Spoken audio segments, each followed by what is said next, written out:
Pero yo siempre digo que las cosas pasan por algo. Y si bien yo ahí no estaba bien, me tocó ser campeón del mundo ahí. Ya, Timnas Indonesia U20 menggemparkan negara Argentina, di mana untuk pertama kalinya sepanjang sejarah, Indonesia berhasil mengalahkan Argentina dengan skor 2-1. Bahkan kemenangan Indonesia didapat di tempat netral, bukan di kandang sendiri, yaitu di Stadion Mokdong, Seoul, Korea Selatan. Ya, tentu kemenangan Indonesia atas Argentina membuat Lionel Messi begitu tak percaya dengan kekalahan negaranya. Padahal Argentina punya nama besar, bahkan ranking FIFA mereka berada di urutan pertama, sedangkan Indonesia berada di ranking 133 dunia, tentu bak langit dan bumi.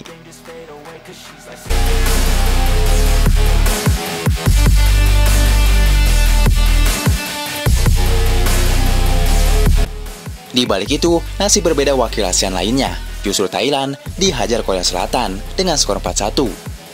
Tentu kemenangan Indonesia atas Argentina ini menandakan sepak bola timnas Indonesia mengalami kemajuan. Di bawah komando Erick Thohir sebagai ketua federasi PSSI, kini timnas Indonesia di semua kelompok umur benar-benar disegani oleh tim-tim di seluruh dunia. Ya, timnas Argentina saja yang mempunyai ranking 1 dunia berhasil disingkirkan oleh Indonesia yang rankingnya 133 dunia. Jelas, timnas Indonesia sekarang adalah raja ASEAN. Mungkin jika timnas senior Argentina kembali mau menantang timnas senior Indonesia, Sintayong dengan melihat skuad Indonesia sekarang, sepertinya Sintayong optimis bisa menumbangkan asuhan Lionel Scaloni. Ia melihat klasemen sementara di ajang tersebut, Korea Selatan menempati urutan pertama dengan 3 poin. Kemudian Indonesia berada di posisi kedua. Kemudian Argentina dan Thailand berada di urutan ketiga dan 4 dengan sama-sama mempunyai 0 poin.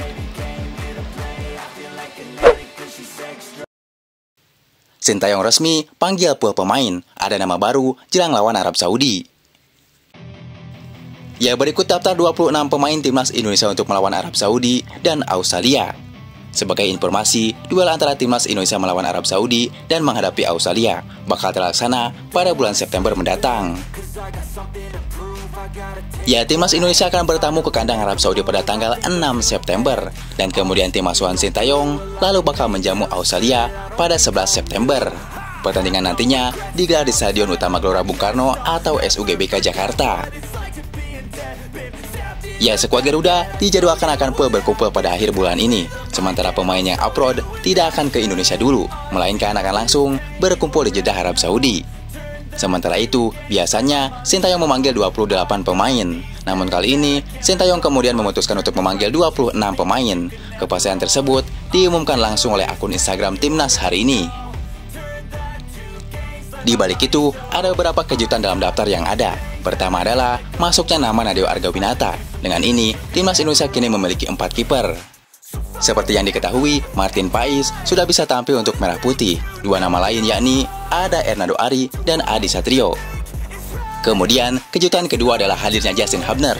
Justin Hubner sebelumnya sempat diragukan tampil karena bakal absen pada saat lawan Arab Saudi. Selain itu, ketimbang memanggil Elkan Bagot, Sintayong justru lebih memanggil kembali Wahyu Prasetyo untuk memperkuat lini pertahanan. Kemudian, untuk posisi gelandang, nama Ricky Kambuaya kembali muncul setelah menunjukkan penampilan apik bersama Dewa United. Ya, kejutan ketiga terkait lini serang, nama Yakob Sayuri dan Yance Sayuri menghilang setelah sebelumnya sempat diumumkan Malut United bakal bergabung dengan timnas Indonesia. Sebagai gantinya, Sintayong memanggil striker PSS Sleman, yakni Hoki Caraka. Ya, tentu dengan ini kita menantikan taktik dari pelatih baru khusus striker yaitu Yeom Ki-hun. Apakah pelatih legenda Korea Selatan ini mampu menyulap penyerang Indonesia seperti Rafael Struijk dan kawan-kawan bisa menjadi penyerang mematikan?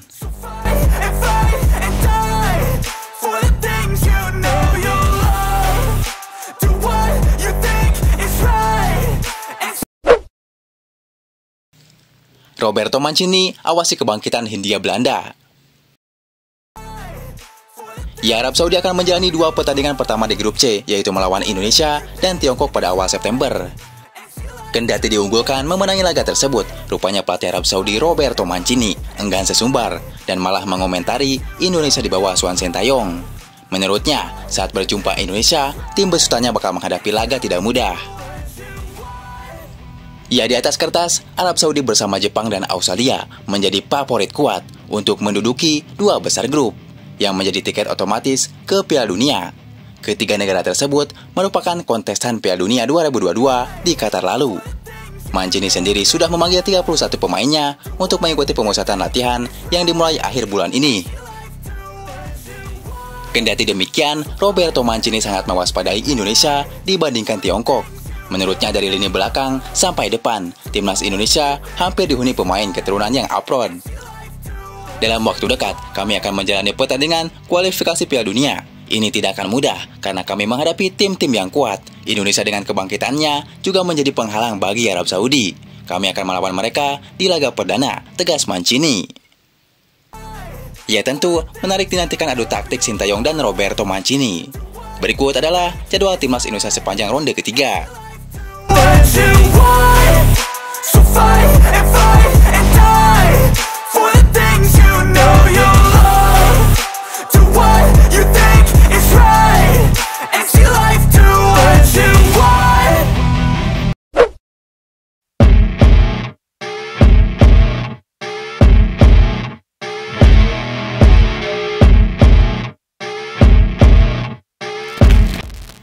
Indonesia sulit mengalahkan Thailand. Ya mungkin itu dulu, tapi sekarang Indonesia di atas angin.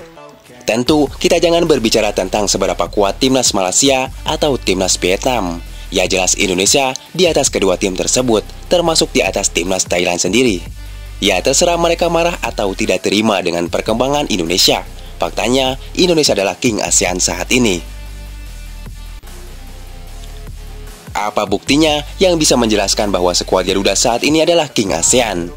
Yang pertama, kita lihat saat ini, Indonesia menjadi satu-satunya tim di ASEAN yang berhasil lolos ke babak ketiga kualifikasi Piala Dunia 2026. Yang kedua, lihatlah skuad Garuda saat ini.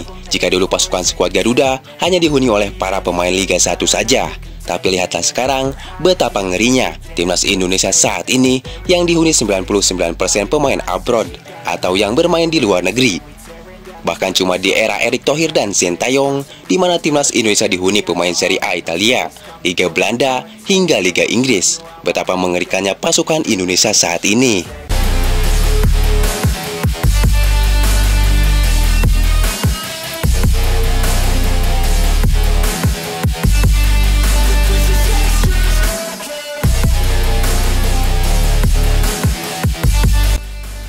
Kemudian yang ketiga, lihatlah di era sekarang. Cuma di era Erick Thohir dan Sintayong, Piala AFF hanya sebatas Piala Ciki. Jika dulu Piala AFF selalu digembar-gemborkan, sekarang hanya dipandang sebelah mata. Ini membuktikan bahwa Indonesia sudah naik level ke Asia, bukan ASEAN lagi.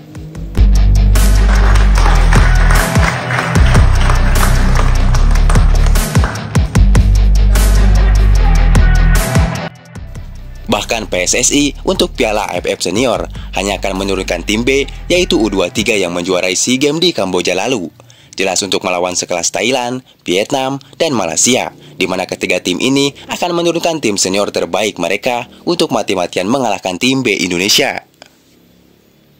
Alasan PSSI menurunkan tim B adalah karena tim utama senior akan difokuskan untuk kualifikasi Piala Dunia 2026. Misi ini jelas lebih penting karena lolos Piala Dunia sama dengan mengangkat 100 Piala AFF. Amazing win here in Vietnam. We fought for it, everyone. 3 points, yeah!